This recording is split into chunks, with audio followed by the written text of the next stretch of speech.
Hello everyone, my name is Ben Westrich, and I'd like to tell you about some of the unusual inheritance patterns that we've seen regarding ALS resistance in giant ragweed and how we think that may infer a link with a self-incompatibility mechanism.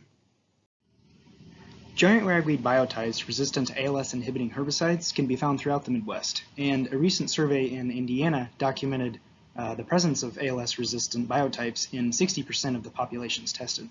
And in giant ragweed, this resistance is conferred by a dominant point mutation in the ALS gene, specifically an amino acid substitution at position 574.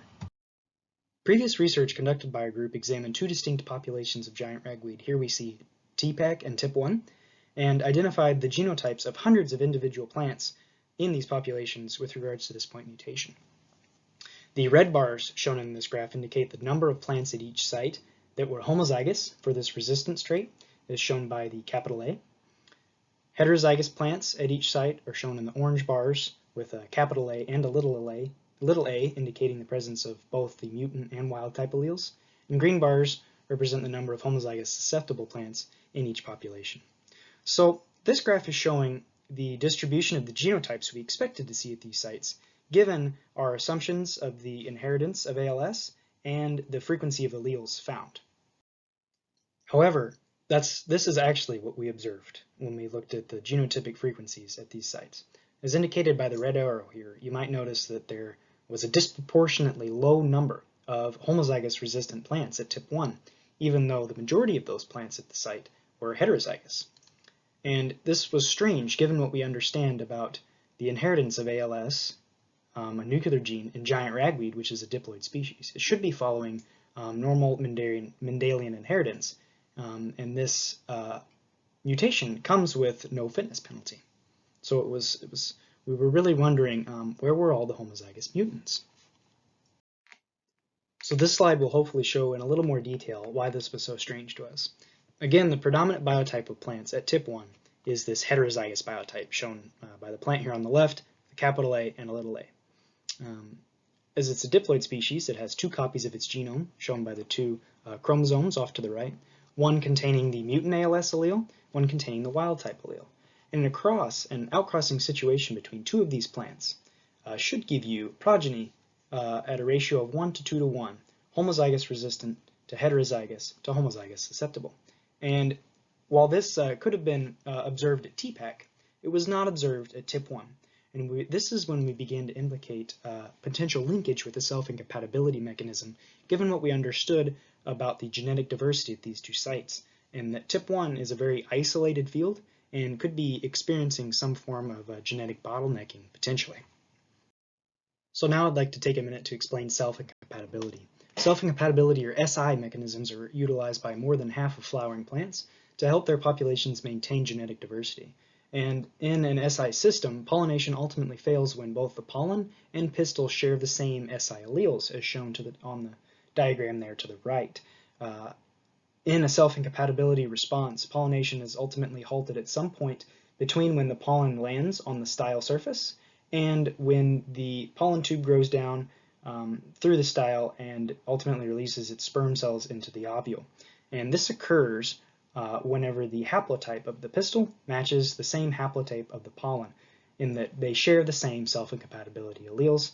That's how the self-recognition process works. And partial self-incompatibility mechanisms can occur, so this isn't an all-or-nothing system, but it does serve to promote outcrossing. Now, self-incompatibility has been explored in the Asteraceae family, of which giant ragweed belongs to. However, there haven't been any targeted studies looking at giant ragweed self-incompatibility specifically.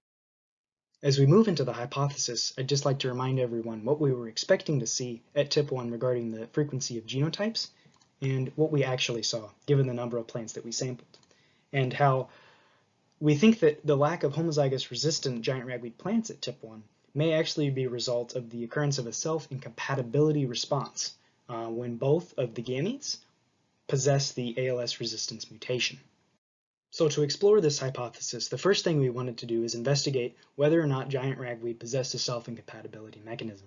Next, we conducted a series of crosses in the greenhouse to determine how this ALS resistance was inherited in giant ragweed. But first, let's focus on that pollination piece. To investigate this, we grew out giant ragweed plants in the greenhouse for 2 months, followed by a short period in the growth chamber to initiate flowering. And then through a process of emasculation, so removal of the pollen-containing anthers, and covering, we could generate self- and cross-pollinated branches on the same plant. Then, after a period of time, the pistils were collected, and ultimately the number of pollen grains attached to each style were counted, and the pollen tubes were observed. So it appears that giant ragweed indeed does possess a self-incompatibility mechanism, and it's primarily driven by the rejection of its own self-pollen. As shown by the graph in the top left, which demonstrates the number of pollen grains attached to each style as a function of pollination method over time. Styles that were cross-pollinated retained 4 times more pollen than styles that were self-pollinated. Another self-incompatibility response was observed if we look at the pictures off to the right, where in the top photo, a self-pollen tube is attempting to germinate and grow down into its own style, and you can see here it's kind of swollen and malformed and I'm unable to penetrate, which is a similar response to what was observed several years ago by researchers looking at self-incompatibility in common ragweed, a closely related species. And this did ultimately translate to seed production, as cross-pollinated plants produce 4 times the number of seeds as self-pollinated plants, as demonstrated by this simple t-test. Now that we feel we've confirmed that giant ragweed does indeed possess a self-incompatibility mechanism, our next step was to validate our experimental results in the field using a controlled cross in the greenhouse. Specifically, we crossed 2 heterozygous giant ragweed plants to see whether or not homozygous mutant progeny would be produced. Next, we wanted to confirm that the ALS resistance mutation is transferred through both pollen and ovules, and to do that we used a reciprocal cross design that I'll explain here in a minute. And finally, we wanted to determine whether or not we could get the production of homozygous mutants if we crossed plants from both TIP1 and TPAC together. These crosses began with seed collections at both of these locations, followed by planting in the greenhouse, and then moving those plants into the growth chamber similar to the previous experiment. Then we conducted our crosses to generate our F1 seeds and moved into the data analysis phase. Our data were generated primarily by extracting DNA directly from the F1 seeds, and we also grew out a subset of each of these populations in the greenhouse and extracted DNA from leaves as well, followed by an application of an ALS inhibitor to those plants to tell us definitively whether or not that resistance mutation is present.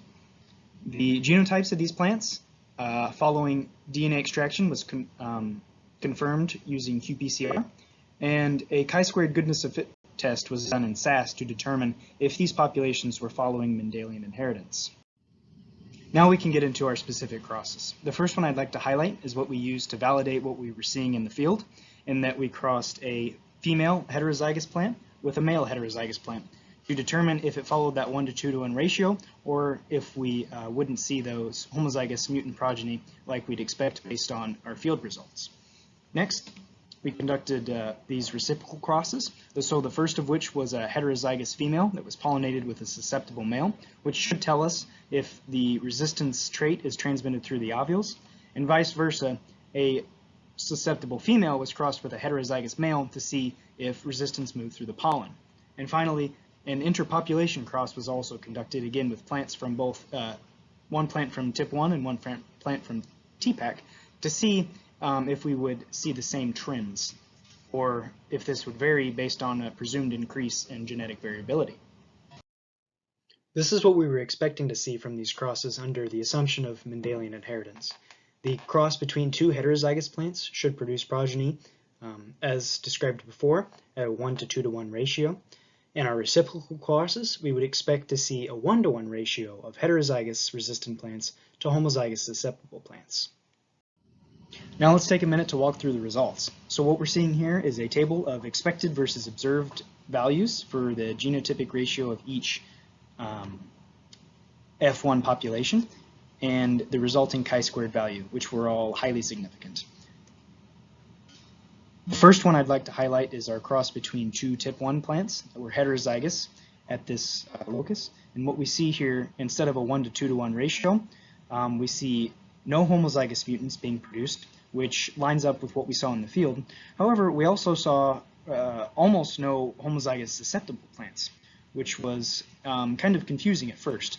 And we also saw the same trend here in the reciprocal crosses, in that nearly all of the plants produced were heterozygous resistant here, and very few were wild type susceptible.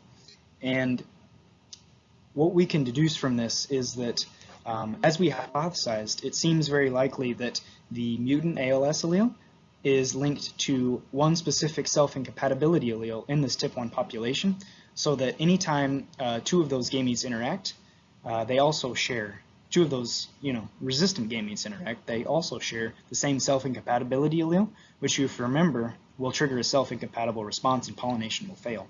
But it seems like this is also happening with the homozygous susceptible plants, in that the wild type allele seems to be linked to a self-incompatibility allele that is also shared throughout the population, which is kind of a clear indication of some severe genetic bottlenecking in this population, resulting in a very skewed inheritance of ALS resistance, skewed in the favor of increased spread.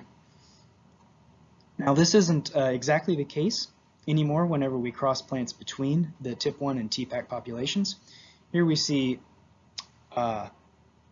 homozygous susceptible progeny produced again. So it appears that between the two populations, the wild type susceptible allele is linked to different self-incompatibility alleles. However, the mutant allele appears to still be linked to the same self-incompatibility allele across the two populations, as we're still not getting homozygous mutants in this cross.